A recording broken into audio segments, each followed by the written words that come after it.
નમસ્કાર દર્શક મિત્રો, ધ લોકસત્તા શોમાં આપનું સ્વાગત છે।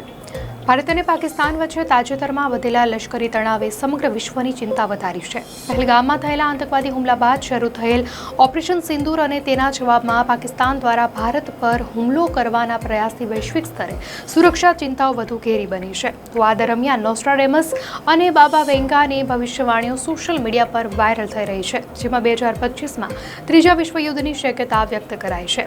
નોસ્ટ્રાડેમસના પ્રખ્યાત પુસ્તક લેસ પ્રોફેટીઝને ટાંકીને એવો દાવો કરાઈ રહ્યો છે કે 2025માં વિશ્વ એક એવા યુદ્ધની ઝપેટમાં આવી શકે છે જે ભયંકર વિનાશ વેરી શકે છે।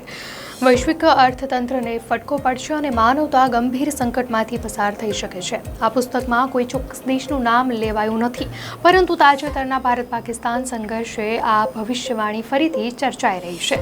તો બીજી તરફ બાબા વેંગાના નામે પણ સોશિયલ મીડિયા પર ઘણી ભવિષ્યવાણીઓ બહાર આવી રહી છે। એવું કહેવાય છે કે દાયકાઓ પહેલા તેમણે દક્ષિણ એશિયામાં એક ઇસ્લામિક દેશના વિનાશ વિશે વાત કરી હતી। જ્યારે ભારતે ઓપરેશન સિંદૂર હેઠળ પાકિસ્તાનમાં આતંકવાદી ઠેકાણાઓ પર કાર્યવાહી કરી ત્યારે ઘણા લોકો બાબા વેંગાની ભવિષ્યવાણીઓને સાચી માનવા લાગ્યા હતા।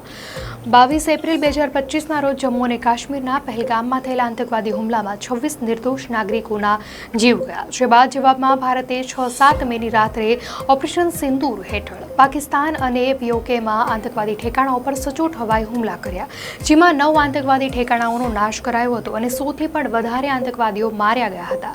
આ હુમલા બાદ પાકિસ્તાને નિયંત્રણ રેખા પર ગોળીબાર શરૂ કર્યો, જેમાં લગભગ 17 ભારતીય નાગરિકોએ જીવ ગુમાવ્યા। આ સિવાય ભારતીય સૈનિકો અને પોલીસ કર્મીઓના જીવ પણ ગયા।